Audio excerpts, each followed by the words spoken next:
నమస్తే. ఈరోజు మన స్టూడియోలో ప్రముఖ ఆధ్యాత్మికవేత్త శ్రీచక్ర ఉపాసకులు మణికంఠ శర్మ గారు మనతో ఉన్నారు. గురుగారితో మాట్లాడేద్దాం. నమస్కారం గురుగారు. పరమేశ్వరార్పణమస్తు. గురుగారు, మే నెలలో సింహరాశి వారి పరిస్థితి ఎలా ఉంటుందంటారు? ఎలాంటి ఫలితాలు ఉంటాయి ఈ మాసం అంతా కూడా? శ్రీరామ రామ రామేతే రమే రామే మనోరమే సహస్రనామ తత్తుల్యం రామనామవరాననే.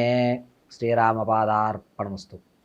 సింహరాశి వారు మే నెలలో సింహరాశి వారుగా మఖా నక్షత్రం 4 పాదాలు, అదే పుబ్బా నక్షత్రం 4 పాదాల వారు, ఉత్తరా నక్షత్రం మొదటి పాదం వారు సింహరాశిలోకి సంభవిస్తారు. సింహరాశి వారికి లోపల అధైర్యం ఉంటుంది. తన మీద తనకి కాన్ఫిడెన్స్ లెవెల్స్ ఉండవు. పక్కవారు ఎప్పుడు గుర్తు చేస్తూ ఉండాలి. ఎప్పుడు కూడా ఇందాక నేను చెప్పినట్టుగా రామనామం ఇక్కడ ఎందుకు చెప్పాను అంటే, సింహరాశి వారికి తనను తాను అధైర్యయుక్తంతో ఉంటాడు కాబట్టి ఏదో తనకు తెలియనటువంటి బలాన్ని ఇవ్వాలి అంటే కనుక అది శ్రీరాముడు మాత్రమే ఇవ్వగలుగుతాడు. కాబట్టి నిత్యము కూడా రామజపం చేయడం అనేటువంటిది, మే నెలంతా కూడా రామజపం చేయడం అనేటువంటిది సింహరాశి వారికి మంచి ఫలితాలు ఏర్పడతాయి. ఆడవారు కానీ మగవారు కానీ కాస్త ఇబ్బందులు అనేటువంటివి జరుగుతూ ఉంటాయి. ఈ ఇబ్బందులు ఏ విధంగా ఉంటాయి అంటే, నీ వల్లే జరుగుతోంది, నువ్వు లేకపోతే మేము బాగానే ఉండేవాళ్ళం, అప్పుడు నువ్వు చెప్పే మాట వల్లే మేము ఇప్పుడు ఇబ్బందులు పడుతున్నాం అనేటువంటి విధానం రావడం. తర్వాత కాసేపు అయిన తర్వాత, అంటే 1-2 రోజులు దాటిన తర్వాత, లేదు మనం అపార్థం చేసుకున్న ఆ వ్యక్తిని, అతను చెప్పింది ఖచ్చితం అని మళ్ళా 2 రోజుల తర్వాత రియలైజ్ అవుతారు వాళ్ళు. కాబట్టి ఈలోపు మనం మనక్షోభ అనేటువంటిది ఏర్పడాలి. ఈ మనోధైర్యం కొరకు రామనామం జపం అనేటిది చాలా మంచిది. విద్యార్థులకు మంచి ఫలితాలు ఏర్పడతాయి.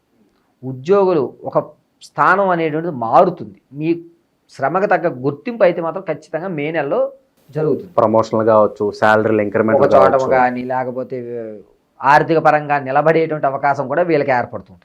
విదేశాలకు కూడా ట్రై చేసుకోవచ్చు గురుగారు. విదేశాలకు వెళ్ళేటువంటి వారు మే నెలలో ఖచ్చితంగా 1వ తారీఖు నుంచే ప్రారంభం చేసుకోండి. శ్రీకారం చుట్టుకోండి. మంచి ఫలితాలు అనేవి ఏర్పడుతుంది. మీలో అధైర్యం ఉన్నా కూడా ధైర్యం ఇచ్చేటువంటి వాళ్ళు పక్కనే నిలబడతారు.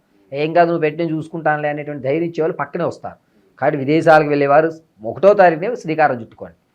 1వ తారీఖు నుంచి మీరు అప్లికేషన్స్ ఏవైతే ఉన్నాయో అవి పూజ చేయించుకోండి. మే 1 అక్కడి నుంచి మీకు మంచి అవకాశాలు అనేటువంటిది ఏర్పడుతుంది. మనోధైర్యం అనేటువంటిది మిమ్మల్ని గుర్తించడానికి పక్కన మీ వాళ్ళు అనేటువంటి వాళ్ళు ఏర్పడతారు. నూతన వస్త్రాలు కానీ వస్త్ర విషయాలు కూడా కొంచెం జాగ్రత్త వహించాలి. ఎందుకంటే వస్త్రాలు అనేటువంటివి చిరిగిపోవడమనో, లేకపోతే ఏంటంటే సింహరాశి వారికి వస్త్రానికి సంబంధించిన ఇబ్బందులు కలుగుతుంటాయి. అంటే తెలియకుండానే దేవాలయంలో వస్త్రాలు కారడం, లేకపోతే వాటి మీద అగరబత్తులు పడ్డము, ఇటువంటివి మే నెలలో కొంచెం జరుగుతూ ఉంటాయి. వస్త్రానికి సంబంధించి కొంచెం లోటు అనేది సింహరాశి వారికి ఏర్పడుతూ ఉంటుంది. రైతుకి మంచి ఫలితాలు ఉంటాయి. సరే, మన యొక్క పంట దిగుబడి కరెక్ట్గా వచ్చింది, నేను నష్టపోలేదు, లాభపోలేదు, కరెక్ట్గా ఉన్నాను నేను అనేటువంటి నమ్మకం, న్యాయమైనటువంటి నమ్మకం ఏర్పడుతుంది. సినీ పరిశ్రమలో ఉన్న వారికి మంచి అవకాశాలు అనేటువంటివి ఏర్పడతాయి. ఇంతకుముందు రాని అవార్డులు కూడా వచ్చేటువంటి అవకాశం, మనవాడి అనేటువంటి మనోధైర్యం అనేటువంటిది ఏర్పడుతూ ఉంటుంది. అంతేకాకుండా సింహరాశిలో వారు వ్యాపారాలు ప్రారంభం చేద్దాం అనుకున్న వారు ఈ 3వ తారీఖు నుంచి కూడా వ్యాపార సంబంధితమైనటువంటి ప్రారంభాలు చేసుకోండి. ఎలాంటి వ్యాపారం లాభదాయకం అంటారు గురుగారు వీళ్ళకి? ఆహార ధాన్యాలు అమ్మడం, లేదా ఈ యొక్క ఆక్వేరి ఫిషెస్, రొయ్యలకు సంబంధించిన వ్యవస్థలు పెట్టుకోవడం చాలా మంచిది. ఇవి 2 అయితే లాభదాయకత్వంలో మే నెలలో సింహరాశి వారికి లభిస్తుంది.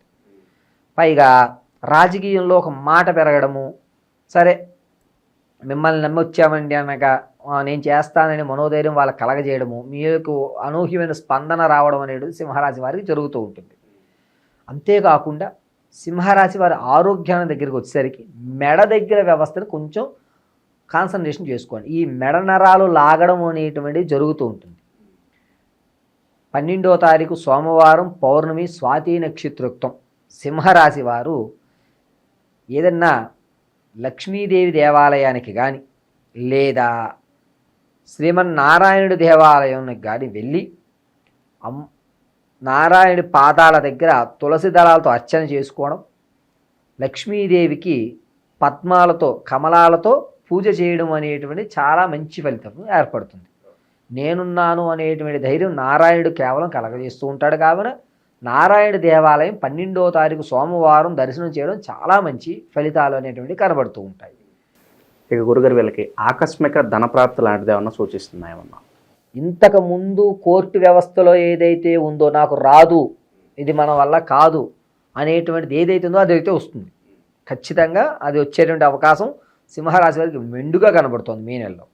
దీన్నే ఆకస్మిక ధనము అంటారు. మనం ఊహించుకోండి, వదులుకున్నది అది ధనం కావచ్చు, ఏదైనా కావచ్చు, అనుకోకుండా దగ్గరికి వచ్చేసి మనం విడిచిపెట్టేసాం, అది మనల్ని అనుకుని మనకు కూడా వస్తుంది సింహరాశి వారికి. ఓకే, ఇక వైవాహిక జీవితం ఎలా ఉండబోతుంది గురుగారు? అన్యోన్యత వ్యవస్థలో నడుస్తూనే ఉంటుంది. వివాహం ఎవరైతే చేసుకుందాం అనుకుంటున్నారో వారు మే నెల 15వ తారీఖు నుంచి సంబంధాలు చూసుకోవడము అనేటువంటి శ్రీకారం చుట్టండి. వివాహం చేయాలి అమ్మాయికి అనుకుంటున్న వారు సింహరాశి వారు 15వ తారీఖున మీ అమ్మాయికి సంబంధానికి శ్రీకారం చుట్టుకోండి. మంచి ఫలితాలు అనేటువంటిది ఏర్పడుతుంటాయి.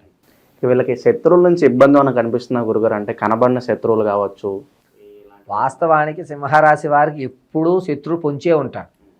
సింహరాశి వారి లక్షణం ఏంటంటే ఎప్పుడు నిరంతరము తగు జాగ్రత్తలోనే ఉండాలి. తను ఇప్పుడేనే కాదు, ఈ సంవత్సరాంతం జాగ్రత్తగానే ఉండాలి. కానీ నమ్మినా కూడా మోసం చేసేటువంటి అవకాశం మే నెలలో లేదు. మే నెలలో మీరు నమ్మి ఏ అవకాశం ఇచ్చినా మిమ్మల్ని అయితే ఈ నెల అయితే మోసం చేయడు. వచ్చే నెల అనేది తదుపరి ఎపిసోడ్లో మీకు చెప్పడం జరుగుతుంది. ఓకే గురుగారు, ఇంకా ఎలాంటి పరిహారాలు చేసుకోవడం ద్వారా ఇంకా మంచి ఫలితాలు వీళ్ళకి ఉంటాయంటారు గురుగారు? సింహరాశి వారికి అనూహ్యమైనటువంటి ఫలితాలు లభించాలి అంటే కనుక మే అంతా కూడా రామజపం వల్ల కానీ లేదా నారాయణుడి యొక్క సుదర్శన మహామంత్రాన్ని వినడం వల్ల కానీ చేసుకోవడం మంచిది. 90% సింహరాశి వారు మే నెలలో ఏదన్నా దేవాలయంలో సుదర్శన యాగాలు జరిగితే అక్కడ పాల్గొండి. సుదర్శన యాగాలు ఏమీ జరగడం లేదు గురుగారు, ఏదన్నా తక్కువలో ఇంట్లో అయ్యేటువంటి రెమెడీ ఏదన్నా ఉంది అంటే కనుక ప్రతినిత్యము శనివారం మాత్రం ఖచ్చితంగా 5:30 లోపు నెయ్యి దీపాన్ని మాత్రం వెలిగించండి.